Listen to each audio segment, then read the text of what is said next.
With the NBA playoffs coming back, something we're going to be seeing a lot is every player's fresh new cut. But you know what else needs a fresh new cut? Your lawn. That's why you should hit up Tavon's Lawn Care. Tavon's Lawn Care LLC is a Black family-owned business located in York, Pennsylvania. Tavon's Lawn Care, or TLC for short, since they provide each job with tender love and care, has been in business for over 10 years. Founded by owner Tavon Parker, TLC aims to provide employment for underprivileged youth while providing great service at a reasonable rate. Visit Tavon's Lawn Care LLC or Tavon's Lawn Care on Facebook and Instagram to view their portfolio and request your cost-free quote today.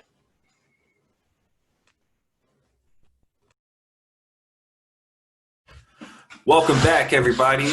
Episode 20 of the All In Podcast. I'm one of your co-hosts, Eli Cooper. My other co-host, Mike Badzik, is here as well. How's it going, Mike? It's going good, man. How are you?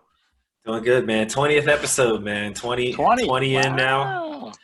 And today is a special one for those of you who are tuning in through audio. We have the newest members of the All In Network, our All In Politics members, Walt Burrell and my dad, Rob Cooper. How you guys doing? What's going on, fellas? We're happy to be here with All In. You know, we always had that.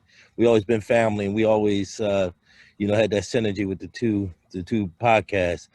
But it always makes sense to kind of bring it all together, man, on this amazing platform. What do you think, Walt? Oh, indeed. You branch out to more viewers and get more subscribers. Get this information out there. Yeah, man, we certainly appreciate you guys joining. We're excited about everything that you guys bring to the network, and really our first political podcast that we're going to have joining us. And you guys are not new to this, as most of our other shows that have joined are. You guys were doing reel-to-reel together for a while and before joining us. So talk a little bit about that experience and, you know, what went into starting that podcast. Well, I'll start. The reel-to-reel concept, this really was Walt's baby, and it really came from us. You know, we discuss and stay in tune in politics for almost 30 years, discussing politics and looking at, pop culture and social justice. Of course, everything intensified back in 2016, where the American electorate decided to go in full-blown fascism and really kind of bring the country to where it's at right now, where it's damn near on his knees. So we just try to connect and really kind of build on some certain topics, but we really want to be in our podcast be solution oriented. We just don't want to cry and complain about what's going on. We want to kind of just give the people some thought-provoking ideals of what they could do to spark change. Yeah, and that's what I really like about the idea is, you guys are very high energy, both of you, and I think it's good to energize people, especially like in this period. You mentioned the full-blown fascism and the way Donald Trump's running the country is disheartening for a lot of people, but you re-energize them and you energize them to go out and vote, do protest, try to make change. And I will say, for me, I'm really excited you guys are joining us too, because we have guests on all the time, and I usually ask them like how they know Coop and stuff, and they all say, well, I know the legend, actually. I know Coop's dad, Rob Cooper Jr. He's the legend. So this is a big honor for me to have you guys with us. So yeah, talk about really, going forward here, and you took a break from reel to reel, and now you decided like, this is a good time. So what are you seeing going on right now that you decided this would be a great time to bring it back? I'm gonna let Walt go. Go ahead, Walt. Go ahead, Walt. Oh, well, like we said, we got a bigger platform, and then we're reaching the younger demographics with you guys. Then the other component is, just like I said, other platforms of social networking. I don't know why I got dark all of a sudden. But yeah, sorry about that. So yeah, just to get a branch out of a vast audience and just to bring more information to the people, because as you see, these news cycles, and from what me and Rob talked about in our previous episode, as far as corporate media isn't going to filter in what you need to know about what's going on in the world around you. They have their sound bites, they have their pundits, they have their political analysts that, scope out a story and put their own political spin on it. So what we want to do is like bring the backstory to it and bring the factors to the forefront so everybody can be well made aware of what's going on. And I think that's the most important thing, is making everybody aware of what's actually going on. Because like you said, like corporate media misleads people, because there's so many of these media outlets are biased. Obviously Fox News is tailored towards right-wing politicians and things like that. And even, MSNBC, CNN, things like that have their biases that don't always benefit our people, or most of the time don't benefit us at all. So it's important that we have these outlets where we can share the real truth, our truth, and make sure that people are aware of what's actually happening, giving context and actual solutions. So when it comes to you guys' idea of this podcast, and you're talking about like real solutions, what are things people can be doing right now in a time like this to help further the cause? Well, exactly what you guys are doing right now. I know one time, Mike, I commend you and Elijah, and you young guys and the young people overall. Really, the first part of this all is really taking it to the streets. To borrow the Doobie Brothers song that Bernie Sanders would play at the end of his campaign rallies. And I'll be the first to tell you guys, and Walt will be this, and Elijah knows this by me being his dad. Everyone in our household was on the Bernie train except for me. So they had to kind of bring me on to the Bernie train. But as I really had an opportunity to sit down and listen to, some of the solutions that he presented back in 2016, and also in this latest campaign, I really sat back and I listened. I said, man, this guy is making a lot of sense. And then the other piece, as a 51-year-old black man here in America, I have to realize that, I've already lived half a century, and I've seen the way politics has worked, and I followed politics for about 40 years. And quite frankly, we've seen really no real progress on the political front. So I thought it would be very selfish for me as a 51-year-old, male to impose my beliefs into the political, process, where it's really, I believe that this country is you guys' country. You guys going to be living there hopefully much longer than us. It's old fogies on the other side.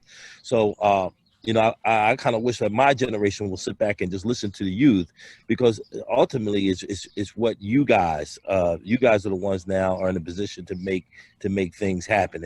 And that's exactly what we're seeing right now when you just because CNN, as you guys mentioned, corporate media, turn the cameras off of the protests, you guys are still out there on the streets right now, and you guys are promoting change. And I said this a couple times with Walt. You look at the just getting back onto the national elections, you see, I think there's Biden right now that's leading Trump probably in most opinion polls, anywhere from 8 to 12 points, according to the opinion polls. Now, we know the opinion polls don't vote. We need to get out there and vote and make things happen. But what I find real interesting in following, the political process for, several years, I think I voted in my first presidential election in 1988. What I've seen is, even going back 4 years ago, in the development that we live, every other house had a Trump sign on their lawn, and maybe every 5 houses, every now and then you would see a Hillary sign. But as I find this interesting, and we're turning the corner. We're already in July, and I see very few Trump signs out there, and I actually have seen 0 Biden signs. So that just goes to show you that, here's a guy who's up 10, 12 points in the polls, and no one seems to be excited about the guy who's in the lead. Right. So what that tells me is that you guys who are out there on the streets are the ones that are making things happen right now, and you guys are starting to turn the tides. And quite frankly, you have the eyes and ears of the establishment wide open. We're starting to see some changes from corporate America. We're starting to see, some changes from other institutionalized places. So and of course the pandemic has helped push that along and push along the sense of urgency of everything. Yeah, it's crazy because this movement is a lot different than it was 4 years ago. I think it's certainly lasted longer. It's now become one of the largest movements in American history, just from how long the protests have lasted and how many there have been. In 4 years, the amount of people who sympathize or side with the Black Lives Matter movement has doubled from about 35% to 70%, according to like recent polls and stuff like that, which is crazy to me to think about that it could double like that in such a short time. And like you said, I think it's mostly because our generation is who's leading it now. And I think our generation is just more progressive in general. Yeah. And that's why you're seeing such a big shift. Yeah, and it is a huge shift. And, I think the Bernie movement was really strong. And I don't know if, Biden was never going to be able to match the energy of Bernie's base.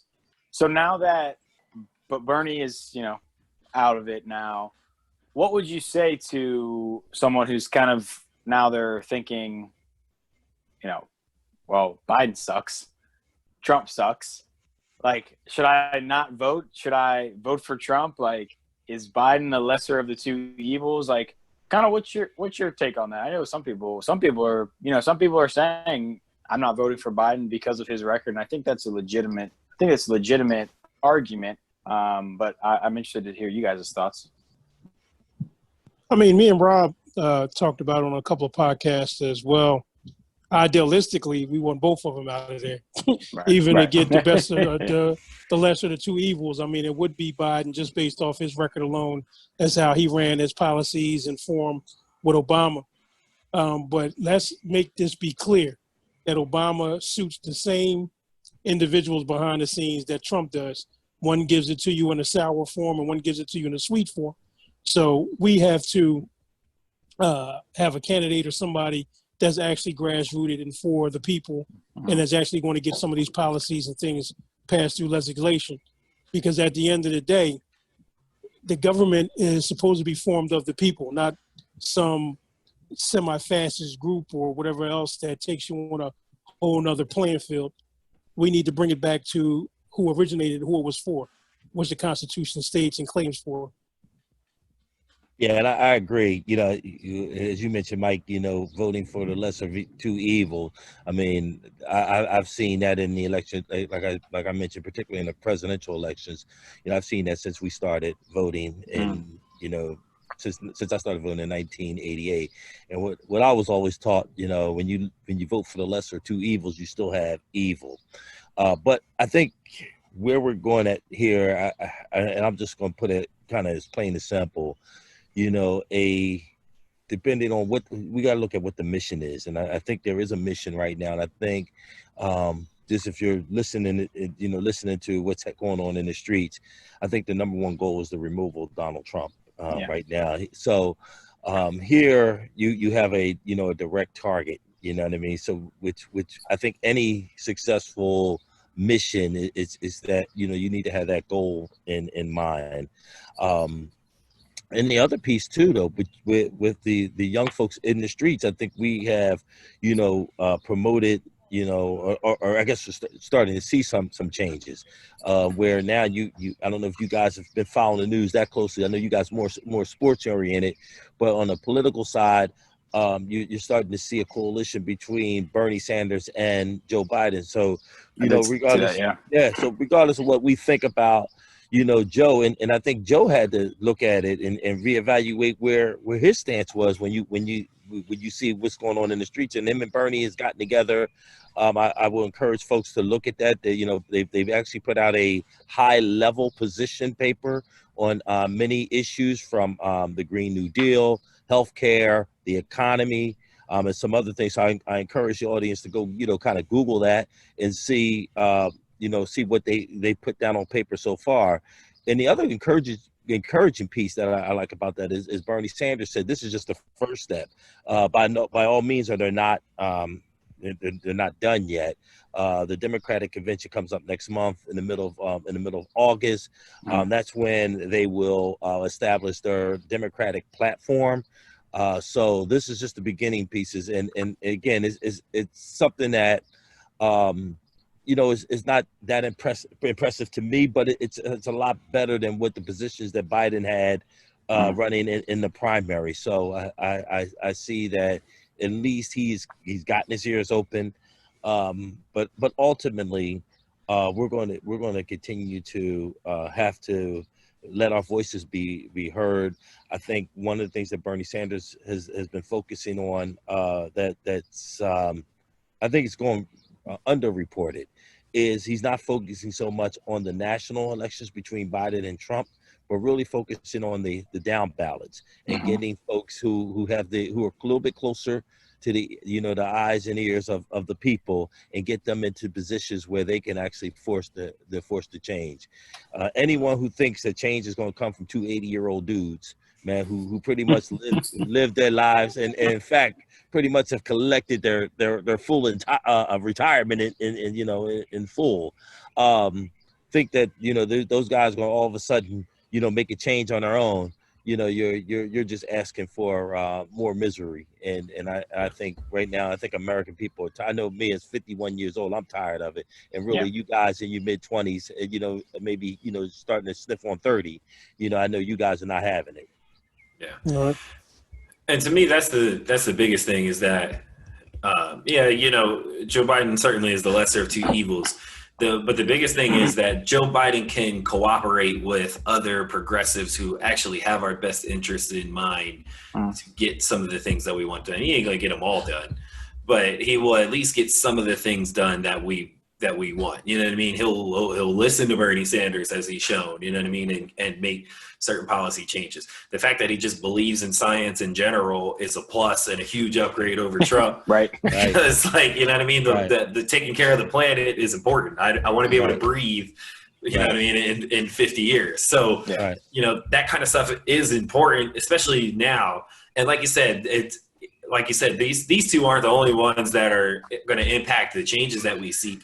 It's going to be the down ballots. It's going to be voting for Congress and senators and things like that. Your local government, those are the people who, like your mayors and things like that. Those are the people who actually affect police. That's right. Policies and things like that. Those are the people that you really need to be paying attention to if you want to end things like police brutality. They handle that. Trump and Biden have a very small part, if at all, in that. Right. Just like we saw in Colorado with the accountability thing that they just kind of put down, or what did they end there in Colorado? If anyone can think of it, it was something about immunity or something like that that they ended in Colorado. Right. That happened all on a local level. There was nothing that Trump or anyone else had to do with that. And I think this election is much bigger than just who runs in 2020. It's about opening doors for Andrew Yang and those kind of guys coming up in the future who are more and more progressive and stuff like that. That's just a name, but it opens it up for Kamala, coming up in the future, things like that. So it's way bigger. This election is way bigger than like what's going to happen in the next 4 years as far as the movement goes. You got to get Trump out of office so that we can actually start moving in the right direction. Cause that, it's going to happen regardless, whether he's in or not, but it's going to be much quicker if he's not. And it's interesting, one of the things that you mentioned about science, having someone who believes in science I think is real critical.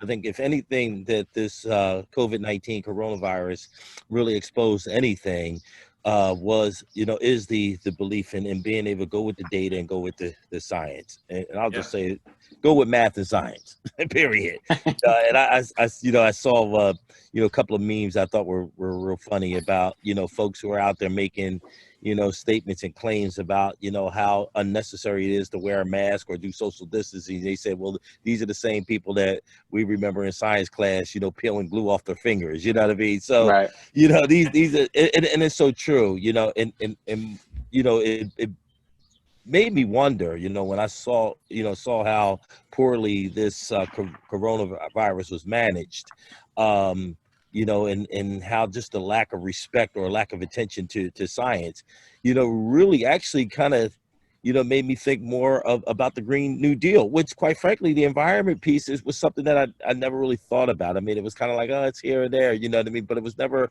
one of the issues that was on the highest of my political issues. I kind of, I'm there with the economy and social justice, and I'm kind of cool with, how everything else kind of plays out. But really, this is, these guys are this disastrous, handling a virus, which the rest of the world handled fairly decently. And you're living in a country, that now has over 3 million cases and over, 135,000 deaths. Where you're like the closest competitor to you is like 75,000 deaths below you. You know what I mean? So, clearly we've mismanaged this, and if they're mismanaging this in just this past six months, what have they done over the past 2 to 3 decades with our environment? So I'm saying, if the COVID-19 and the virus is bad, just by the way we've managed it, we're in some serious trouble, and that actually forced me, as someone again who's never really paid attention to it, to really pay attention to the environment. Now, I know you guys, I mean, the younger generation has kept that in the forefront of our ideals, because again, you guys are going to, hopefully you guys are going to be here, a lot longer than the middle-aged population.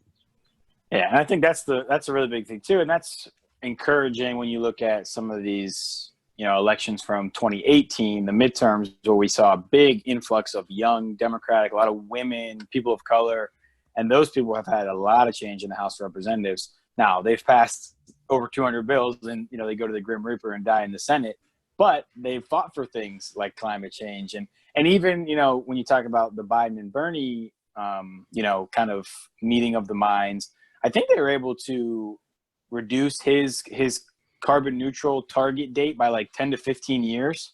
So like, that's huge. Like just there, and Biden, you're right. Like his record in the past is shaky on a lot of topics, especially compared to the progressive agenda of today. It's not flawless by any means, but if he continues to work with guys like Bernie and maybe AOC and some of these young Democratic, House of Representatives people, I think that he can get there. I really do. I'm not sure that he's going to have the change that we're hoping for, but maybe some building blocks for the future.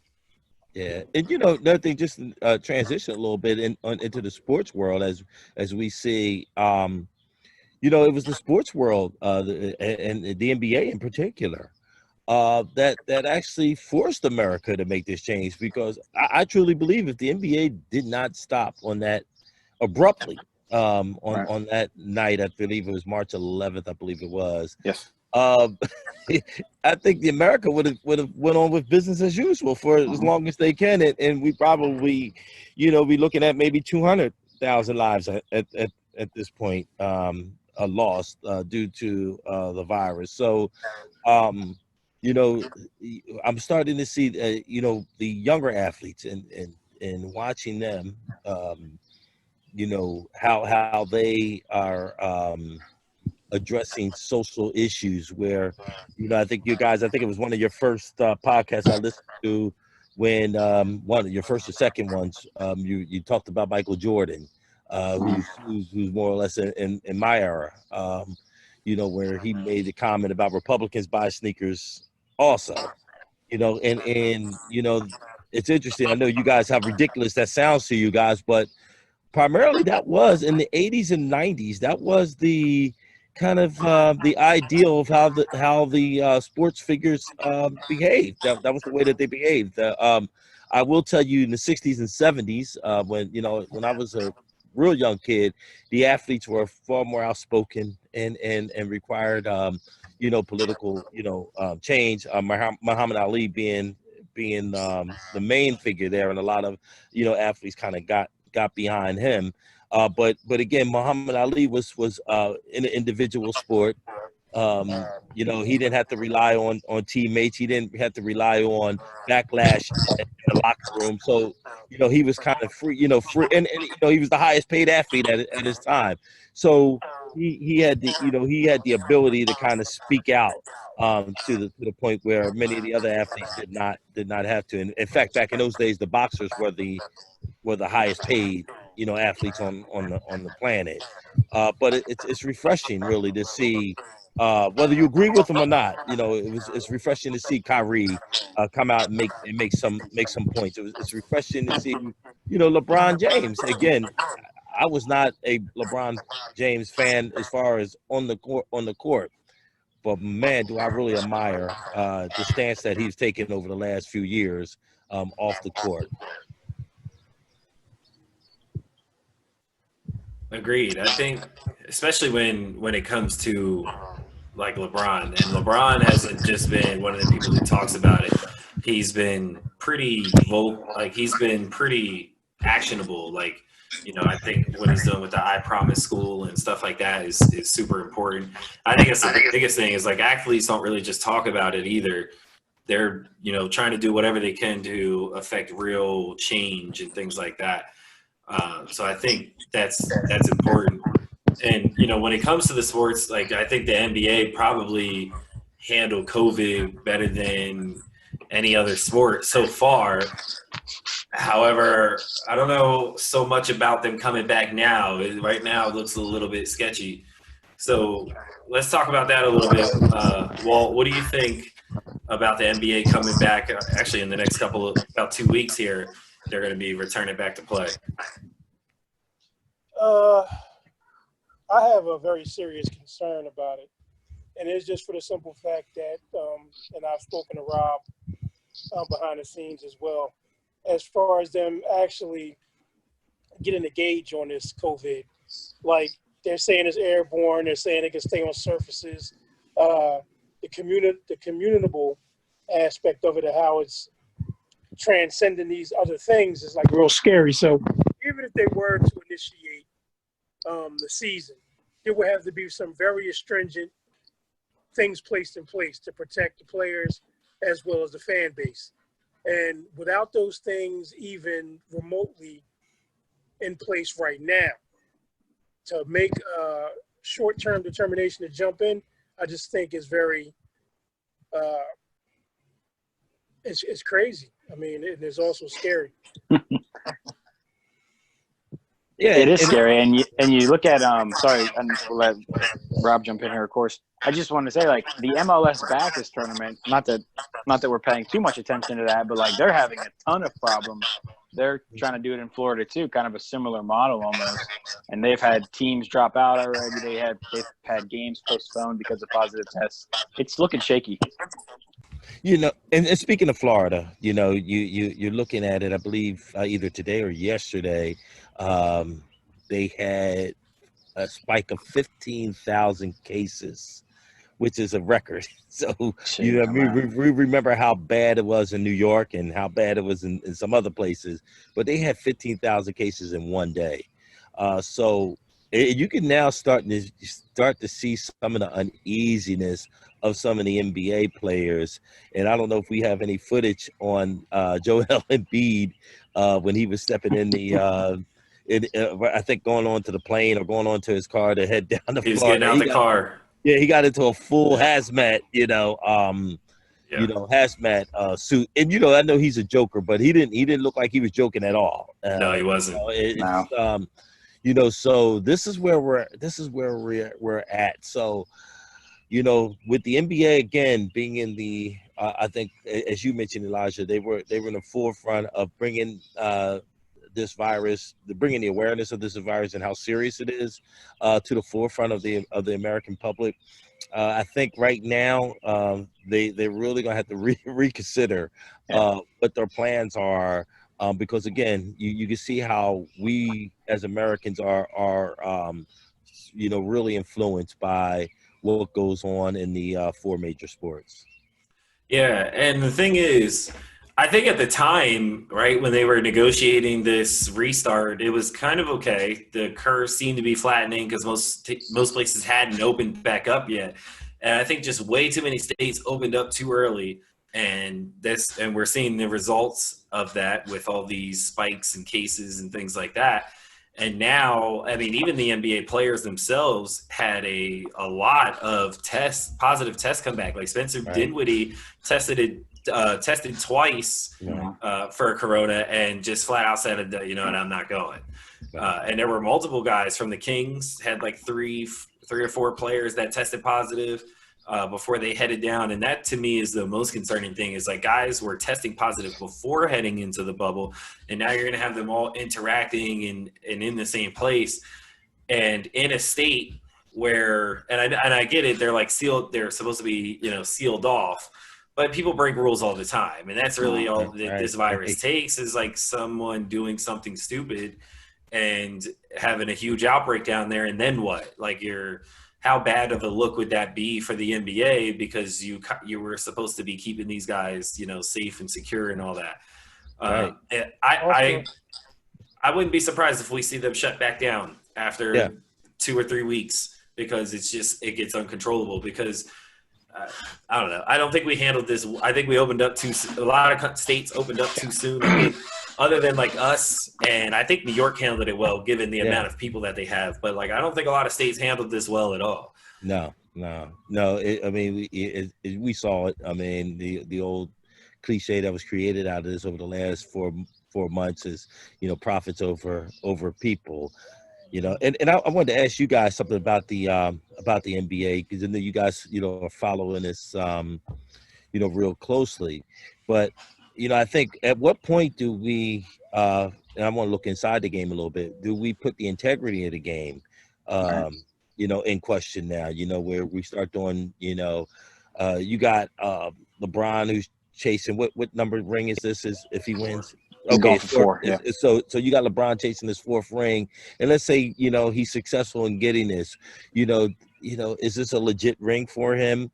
Is there going to be an asterisk there? You know what I mean? So at what point do we start to put the integrity of the game for future generations to kind of look back? I mean, this is not the first time. I mean, of course, this is our first time in our lifetime that we've seen, sports take a pause for real life situations. If you guys don't know how far historians that you guys are, but we saw baseball, which was the king. Even when I was a kid, up until maybe the 80s, maybe the mid 80s, when Larry Bird and Magic Johnson kind of put the NBA on a pedestal, and the NFL really started to get the glamour and glitzies with the Super Bowl. But growing up, I mean, it was baseball was king, and we saw baseball take a pause for World War II, where a lot of the athletes had to put the ball and the bat down to go serve the country and fight several years in the war, and you see a lot of asterisks there, and that's understandable. But that's one thing as competitors, they don't like to see asterisks next to their names. And I think at what point, do we kind of look at this, maybe to save the integrity of the game, that we just kind of put this on a wrap and perhaps look to just restart fresh for 2021.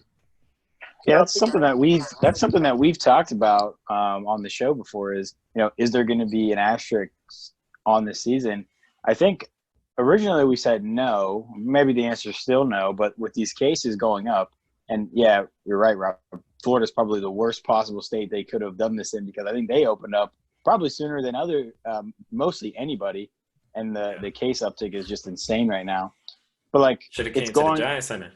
yeah, well, it's going to happen, right? Like, one of these star players, or at least a number of role or key players on these big teams, are going to get the coronavirus. They're going to test positive. And, I guess the argument against it as well, there's injuries in the playoffs every year. You could make the argument against the Warriors. I know people make this against the Warriors, that they faced a lot of injuries. I know Eli hates to hear that, but I think a lot of that's overblown. But, people say, there's injuries every year. It's just a part of the game. Well, these aren't really injuries. This is a pandemic that, these people's lives, right? Like, this is a deadly virus. Maybe it's not as deadly for people in the shape of these NBA players, but it's still deadly to some degree, and it spreads very quickly. So, if they go to the finals and LeBron James tests positive, but he's asymptomatic, one, I'd be interested to see if they'd even tell us. And two, no way. They wouldn't tell us, right? He would just play. He would just play. If he was asymptomatic, maybe that's a different discussion. But, it's going to happen, though. Like, somebody's going to test positive. And, I think that whoever wins it, the other 29 teams and the other 29 fan bases in the league, already at this point, just of what we've had already, not including what's still to come with this, with the more positive tests, the longer they're in the bubble, the more likely there's going to be more tests. I think they're going to have an asterisk on it for sure. So it does definitely question the integrity. Yeah.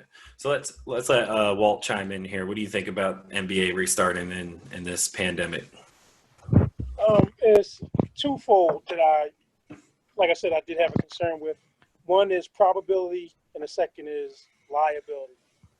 So like I said, with the contamination and the odds of somebody catching it, I mean, it's likely. Like, we have entertainers like, what is his name? I was just watching it the other day. Rob, we were just talking about him the other day, the comedian. Oh, D.L. Hughley. D.L. Hughley. Yeah. People like him, like, nowhere remotely around everybody else, practicing social distancing and everything else, and he catches it. So that probability incurred with sports. So you have a sporting figure that's doing everything he needs to do to stay out of the way, social distancing, sanitizing, and doing what he has to do, and then he catches it. Yeah. That's the first strike. His second strike is going to be, because it's such a severe respiratory situation, he's going to lose lung capacity. So he's going to lose the ability to form at full capacity. So even if he does get to play, he or she, I don't want to be discriminatory, whoever does catch it, there's going to be a limitation to their ability to perform at 100%. Yes, I'm seeing. I saw a news. It was actually a doctor on CNN. It wasn't Dr. Gupta, but I think it was someone who was just filling in over the weekend.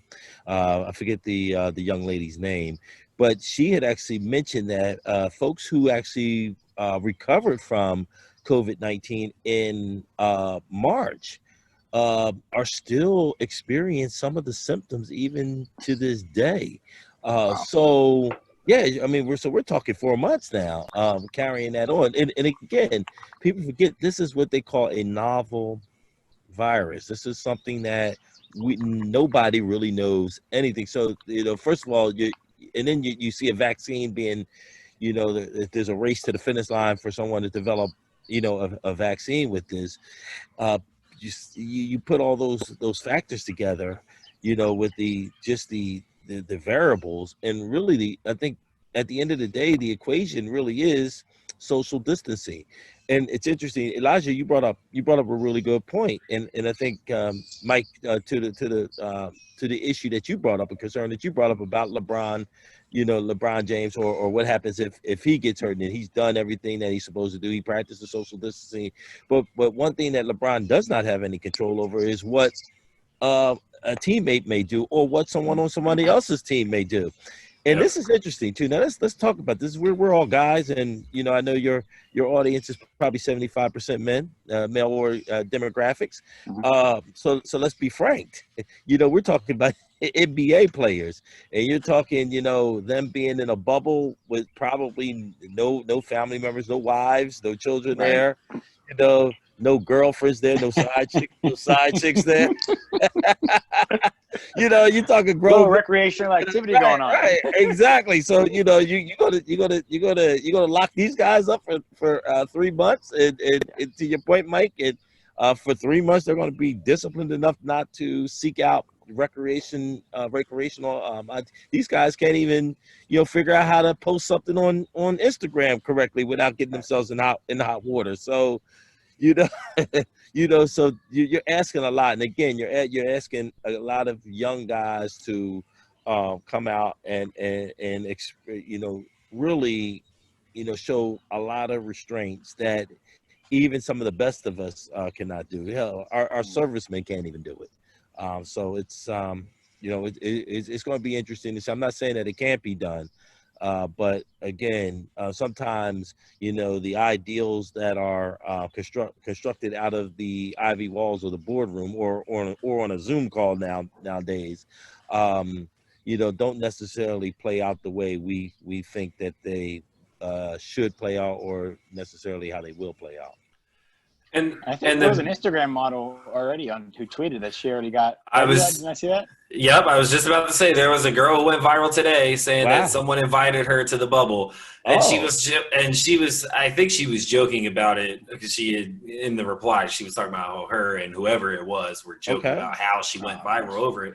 But yes, it has already happened. Like, even though it's a joke, it has already happened. Like, of course it happened already. Like, it's the crazy thing is, when we're talking about putting an asterisk on it, we go back to that, right? And you say injuries, we talk about, people get hurt in the playoffs all the time. Yeah, sure. But how often would 3 or 4 players get hurt in a playoff series? You know what I mean? Like, that's what we're probably looking at. Like, the Kings, right before they left, had 3 or 4 players get test positive. So you're talking about guys in a bubble. One guy gets it, 2 or 3, and maybe more guys are getting it because he's going to spread it before he even knows it. So even if they follow, like Walt said, even if they follow and do everything right, someone gets it, one person messes up, could infect 15 to 20 other people, and those people can infect 20 to 30 other people. You know what I mean? And then that's how that's literally how this virus has worked and how it has spread, because you think you're safe because you're in a bubble, and that's not actually how it works. So that's where the asterisk comes in. Was what if the Bucks in the finals, Giannis, or maybe Giannis doesn't get it, but Chris Middleton, Eric Bledsoe, and Brook Lopez get it. That's a big shift. You know what I mean? That's a different ball game that you're looking at. And then you kind of, because even during the Warriors run, like, the Warriors had like one player of each series that they had get hurt. It was like Mike Conley. It wasn't helping them win that series anyway, but like, it was like Mike Conley, then the next round it was someone, then the next round it was someone, but it was never like multiple guys who were out. You know what I mean? At the same time. I mean, even the Raptors last championship, Clay played. No, that's bad. We don't have to do this. I'm not saying there's an asterisk on it. I'm not saying there's an asterisk on the Raptors. Why'd you even bring that up, man? But I'm saying even the Raptors only missed KD for majority of that series. Only played against the KD-less Warrior team, and Clay missed like a game and a half, essentially. I guess 2 games, because he missed 2 halves, a quarter of a game and whatnot. But like, even then, that's not nearly as significant as you losing 3 to 4 guys as you would possibly lose with the coronavirus type situation. And that's where it gets iffy to me. And then, especially in the state that they're in, I just don't. Yeah. It makes me uncomfortable. You bring up a really good point about, you can do everything right, but if your teammate messes this up, you could get it messed up too. And I think that is also a big argument against these people who don't want to wear a mask. Right. And they try to steal from the abortion movement, and they say, my body, my choice, right? Well, it's not really your body, your choice. It's your body plus the people around you. Like, that's why this is such a big deal. It has to be a group, collective effort by everyone, really, in the entire country. Right. And when 40% of people are not on board with that, like you're going to see these spikes. So yeah, it's tough. And they're all on, and really, if you look at it here, they're all of them are on the same team. I mean, essentially, with the Reddit is a high price intramural program.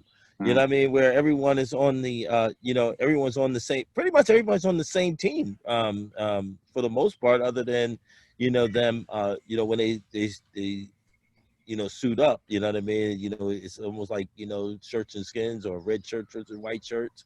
But for the most part, they're all in the same, they're all in the same bubble. But another piece too, when we're talking about the integrity of the game, again, growing up, I grew up as a Sixers fan. And one of the things, watching the 76ers and of course, if the Sixers didn't make it, it was anybody who played Boston. Well, watching the Boston Celtics, and Larry Bird and Robert Parrish and the greats that they had on that team. One thing that we all knew is that, you better handle business on your home court, because we knew if you went up to the Boston Garden. Now, remember, how hot it gets. And of course, we had a little rain here today that kind of gave us some relief here in the Northeast. But in Boston, it gets extremely hot in June. And back in those days, the Boston Garden didn't even have any air conditioning, and they had a lot of dead spots. So, and they had a lot of fans who weren't always the nicest people. They weren't even nice. And some of you read some of the things that Bill Russell said. They weren't even nice to their own players, let alone to opposing players. So it was a very hostile environment, and that gave the Boston Celtics a huge advantage, and one of the reasons why they won so many world championships. Same thing with the Warriors, the modern day Warriors, when they played in Oakland. How crazy that crowd was. If you look at the Cleveland Cavaliers when LeBron came back. So that's one thing that we won't see under this bubble. You won't see the fans getting behind their particular players. You can't pump in crowd noise, because it just won't work. So I think home field advantage is another piece that you can't gauge and you can't account for. And and right now I think too, analytics, I think all that goes out of the window, because some guys' numbers are clearly different on their home courts as they are on away courts. So I think it'll be real interesting, but I'm kind of erring on the thought that I don't believe that it's going to happen. Yeah. And how many teams finish the season looking one way, and then they go, and then the next season happens. It might be a lot of the same guys, but they're just playing totally different. Well, that's what this is essentially going to be, right? They haven't played in 4 months. That's essentially an entire offseason. Like, I think you have to throw a lot of what we saw in the regular season out the window. Yeah. Right. Well, there's also another X factor as well. Just going back on what you said, Mike, or either Elijah, that asymptomatic person, the one that don't show signs, he affects other people. And then a couple of those out of the ration gets exposed, and they are asymptomatic. So now you're starting to spread an epidemic, and people get infected. And then it gets later into the season, then it becomes inflamed and full blown, and you don't know until you're one of the teams deep in the playoffs or making a run for it. And like you said, your potential superstar players are now taken out. Right. Yeah. And I don't want it to seem like we're like fear mongering here of the coronavirus, but I mean, this is how it works, right? Like, you got 22 teams of 15 players all in one area. And I mean, technically they're in a bubble, but I don't know if you guys have seen the videos that these players are posting. They're interacting with each other, like within teams. They have social lounges. They're out by the pool and fishing and stuff like that. Like, sure, they're, the outside world may not be able to get to them, but they are, mingling amongst each other. And a lot of them were just testing positive for the coronavirus just a couple of weeks ago. So that's the thing that concerns me the most. I'm hoping that for their sake, everybody stays as healthy as possible. I'm sure a couple of cases will pop up here and there. But I think even Adam Silver said it himself. I think he's prepared to have the league stopped if necessary. So I don't think he's too optimistic about it, like, or being blind about it, at least, about the potential ramifications that this will have. So that's going to be interesting to see how that plays out. But assuming everything goes okay, who do you guys have winning it all when the NBA restarts? I'll start. I'm thinking, assuming everything goes all right, and no one has any unforeseen issues. I gotta say the Milwaukee Bucks. I'm just going to go with the straight data on this because I think everyone's kind of like on a level playing field. There's no, as we mentioned, there's no home court advantage for no one necessarily, and quite frankly, they were the best team when we closed down, and quite frankly, they have the best player in the league in Giannis. So I'm rooting for my Sixers, but if you're asking me to just kind of look at things, just kind of being all equal, I would say the Milwaukee Bucks. What you thinking, Walt? I can concur with that same thing. Milwaukee Bucks, okay. Well, we both had the Lakers the last time we did our prediction episode. So, Mike, anything changed there?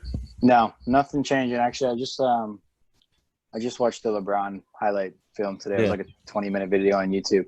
That guy is so good, man. Yeah. It's really sad that he, really sad for us East Coast guys that he moved to the Lakers because we don't get to watch him as much. You almost forgot about just how special he is. So I'm sticking with the Lakers and beating Toronto in the finals.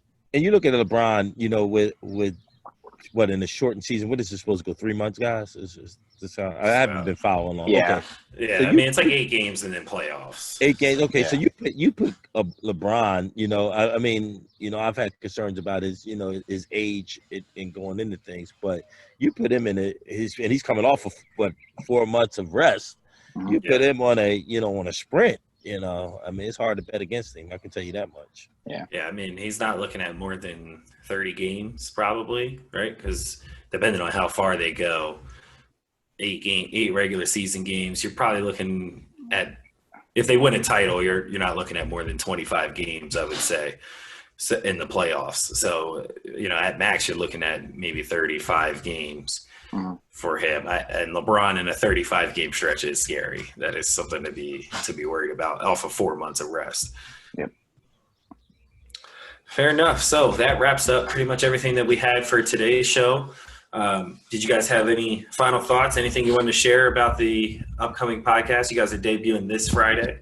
That's right. We'll be debuting this Friday. We're excited to come back, and we really appreciate you having this an opportunity to kind of cross promo our show. But the other piece too, always tune in on social media. I'm live on a new site. It's a Twitter alternative. It's called Parler, Parler.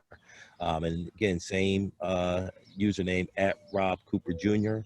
Feel free to follow me for some of my political commentary. We'll also be sharing this podcast there. So any questions, comments, any guest suggestions, we'll be more than happy to hear that. And also, of course, Instagram. You can reach me at again at Rob Cooper Jr. So we're excited.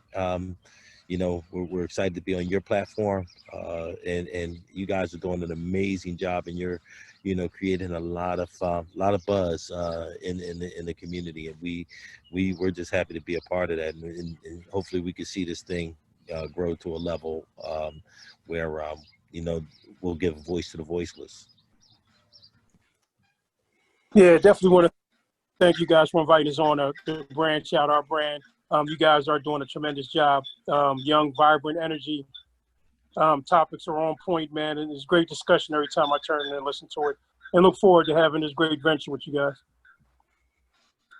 Yeah, appreciate you guys. Again, for those of you guys tuning in, their first episode under All in Politics will be coming on Friday. So stay tuned. Their feed is already on Apple or Spotify. So if you follow them on Reel to Reel, you're good to go. But they'll now be coming to our YouTube channel as well. So this episode will be on their feed as well, under their playlist. And it'll be also under ours as well. So you can find this podcast episode on either of those. And Mike, any other things with the network going on that you want to bring up? Yeah, so just make sure you guys are checking out the website as well, allinnetwork.net. There you can find links as well to all of our podcasts, so our podcast, the Rain and Bliss Show.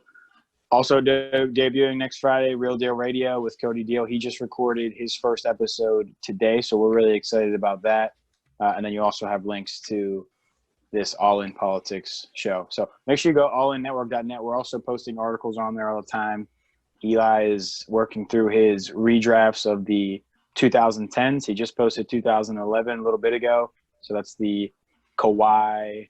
Who else was in that one? Kawhi, JJ Redick. Kyrie, Klay Thompson. Clay, yeah. Yeah, those guys. That's what I was thinking of. So, check that out. And then make sure you are subscribing to the YouTube channel. And I'm also going to have in the description of this video is where you can find links as well to the All In Politics show. And for those of you listening on audio, make sure that you download as well. Download the episodes. And also check it out on YouTube. Really excited about the 2 new shows debuting on Friday. So like Mike said, make sure you guys subscribe so you get that notification pop up to let you know when we're airing. And also we have a raffle running right now on our Twitter page at all_in_pod, where we are raffling off a chance for you to come on the show for a segment, ask us a few questions, get a chance to chat it up with us, and also win some of the free merchandise that is on our Teespring store. So make sure you check that out as well. But a donation as low as 99 cents a month can get you a ticket entered into the raffle for a good cause. So thank you guys for showing all your support so far. We appreciate you guys being all in with us. And thank you for tuning in to another episode of the All In Podcast. You guys have a great night. Thanks, guys.